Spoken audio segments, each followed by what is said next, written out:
Le karma qui se veut être une onction qui existerait dans le monde et qui permettrait à l'être humain de se retrouver. Lorsque nous nous concentrons sur quelque chose, bien, lorsque nous voulons atteindre quelque chose, on se dit qu'il y a déjà un vécu, il y a déjà quelque chose qui est en nous, qui est déjà préparé à pouvoir vivre cette situation.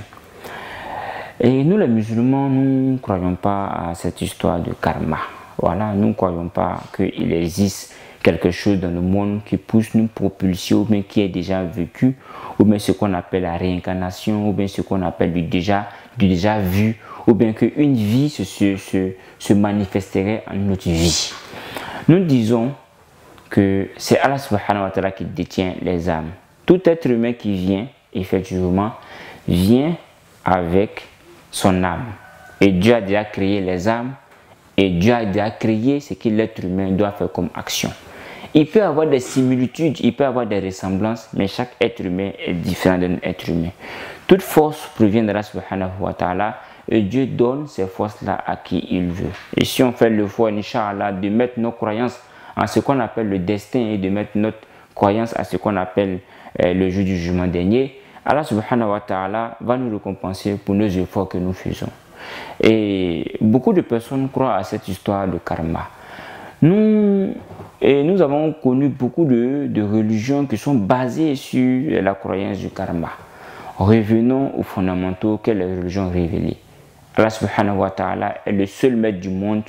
Aucune autre divinité n'existe dans ce monde qui peut nous apporter quelque chose, si ce n'est ce que Allah subhanahu wa ta'ala a prévu pour nous. Et si nous faisons l'effort, Inch'Allah, de pouvoir croire en Dieu, croire en ses anges, et croire que c'est à lui seul qu'appartient la destinée finale de ce monde-là, nous allons avoir pour notre compte.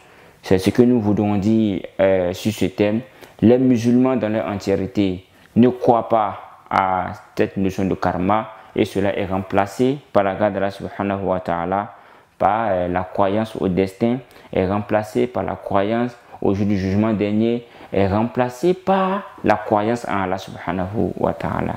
Et qu'Allah subhanahu wa ta'ala facilite pour cela pour nous, et nous demandons à ceux qui ont cette notion ou bien cette croyance de karma de ne pas se laisser aller, de ne pas se laisser duper, de ne pas se laisser aller par ces personnes-là qui leur proposent des choses qui peuvent aller dans le sens de Satan, des choses du diable, et de revenir à ce qui est principal pour nous.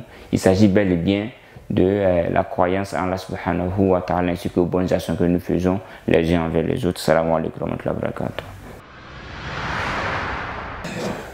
Sachons que le karma est un concept théologique qui émane du bouddhisme et de l'hindouisme, selon laquelle le comportement d'un homme sur cette terre va refléter aussi sa vie dans une forme de réincarnation. C'est-à-dire que le karma est fondé sur la croyance qu'il y a une réincarnation, c'est-à-dire quelqu'un qui a mené une bonne vie, lorsqu'il va mourir, il reviendra dans une bonne vie. Et nous, chrétiens, sinon la Bible défend et est contre cette doctrine.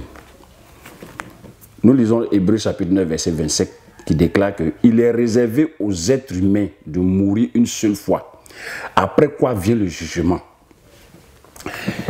Je précise, il est réservé aux êtres humains de mourir une seule fois, après quoi vient le jugement. Donc la Bible est claire. Il n'y a plus de réincarnation, il n'y a plus de vie antérieure, il n'y a plus d'une autre vie où tu mets ici, tu sors aux États-Unis, tu as mis... Non. Tu es mort en Côte d'Ivoire, ton corps pourri en Côte d'Ivoire, ton âme va quelque part pour attendre le jugement dernier. Il faut que les gens le sachent. Il n'y a pas de réincarnation. La seule personne qui est venue en chair, c'est Jésus-Christ. Il est venu accomplir un travail, il est parti, sans rapport sexuel. On appelle cela la conception, l'immaculée conception. C'est un miracle de Dieu. Donc, il est donné à une personne de mourir une seule fois. Donc, la vie après la mort n'est pas une renaissance ou une réincarnation. Je suis désolé, dans un autre corps.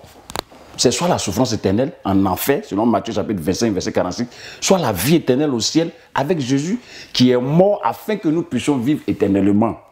Comme le dit Galates chapitre 6, verset 8 à 9. Donc, la doctrine de la réincarnation est une fausse doctrine, est une doctrine, excusez-moi du terme, démoniaque. Nous sommes partis, c'est-à-dire le corps pourri, mais l'âme est gardée quelque part pour attendre la grande gloire, la seconde Jérusalem, la terre promise que Dieu nous réserve. Hein? En Éphésiens chapitre 2, verset 8 à 9 dit, en effet, c'est par la grâce que vous êtes sauvés, par le moyen de la foi. Et cela ne vient pas de vous, c'est le don de Dieu. Ce n'est pas par les œuvres, afin que personne ne puisse se vanter. Donc, personne ne peut venir dire que lui, il est mort ici, puis il est ressuscité à Tipa Dipa. Non. La seule chose que nous devons savoir, la vie éternelle ne sortira que lorsque tu crois en Jésus-Christ. Et Jésus-Christ seul a le droit de te dire si tu dois aller en enfer, bien aller au paradis. Mais ta vie sur la terre, c'est celle-là que nous devons gérer. Si tu mènes une bonne vie, que tu as accepté Jésus-Christ, tu vas aller au paradis. Tu mènes une bonne vie. Mais si tu es resté dans des considérations démoniaques et sûrement négatives, tu as commencé à faire du mal à ton prochain, et puis tu crois que tu as sorti de l'autre côté, tu vas parler, continuer de faire du mal. Mais c'est les démons qui vont continuer à te faire du mal en enfer. Donc le mieux, c'est de revoir sa vie, d'accepter le Seigneur Jésus-Christ, et de croire qu'après la vie, la mort après la vie, c'est une naissance éternelle en esprit. Parlons du karma. Le karma, il faut dire que c'est une science, ou bien c'est un mot qui est employé très souvent par nos confrères bouddhistes. D'accord? Dans leur monde, ils disent, voilà, le bouddhisme, n'est-ce pas, est basé plus sur ce qu'on va appeler la métaphysique. D'accord? On se projette dans un monde qui n'est pas ce monde physique-là, et puis on essaie de trouver des explications à tout ce qui nous arrive. Et là, on va te définir le karma, dans certaines compréhensions, comme étant le fait, n'est-ce pas, que tout ce qui nous arrive n'est pas le fait du hasard. C'est-à-dire, si tu as fait un mal tout de suite là, c'est ce mal-là qui va te rattraper demain. D'accord? On va dire que l'islam va aller dans un sens, mais un sens un peu plus large. Le sens un peu plus large ici, c'est quoi? Allah, il dit, ظهر الفساد في البر والبحر بما كسبت أيدي الناس. Il dit بما كسبت أيدي الناس. Il dit la turpitude s'est répandue à la surface de la terre ainsi qu'à la surface de l'eau par le biais du fait que les hommes ont mal agi à la surface de la terre. Et Allah, il dit فاتقوا فتنة لا تصيبن الذين ظلموا منكم خاصة. Il dit craignez le châtiment d'Allah, la colère d'Allah, car cette colère-là ne se limite pas à ceux-là même qui en sont les instigateurs. D'accord? Et donc, on va dire que Allah, il nous dit, il dit, لو كان أهل القرى آمنوا واتقوا لفتحنا عليهم بركات من السماء والأرض. Il dit, si les hommes de la cité avaient cru en Allah et ils avaient été pieux, il dit, moi, Allah, j'aurais descendu la bénédiction du ciel, ainsi j'allais les sortir de la terre pour eux. Pour dire qu'on est dans un monde où le maître de ce monde-là, Allah, il a confié ça à l'être humain. Plus l'être humain se comporte bien, plus Allah subhanahu wa ta'ala, il nous donne de bonnes conditions de vie.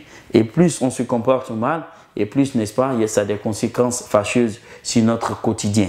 D'accord? Donc voilà, Inch'Allah, le sens assez large, n'est-ce pas, que l'islam va nous donner dans ce qu'on va appeler un monde de cause à effet. Et comme on le dit dans Lavoisier, les mêmes causes, dans les mêmes conditions, ici sous-entendu par cause les actions qu'on va poser, si on a l'habitude de se comporter en bien, c'est sûr qu'on n'aura comme retombée que ce qui est bien, parce qu'elle a dit Hal jaza'ul ihsan illa al ihsan. Il n'y a d'autres récompenses au bien si ce n'est qu'au bien. Dans ce cas-là, il faut préciser quel est donc ce qu'on appelle le bien et quel est ce qu'on appelle le mal. Très souvent, nous, on pense que la maladie, c'est un mal, hein, ou bien c'est mauvais. On pense que la mort, c'est une fatalité, alors que Allah subhanahu wa ta'ala, dans sa miséricorde, il peut faire de la mort un moyen pour nous soulager.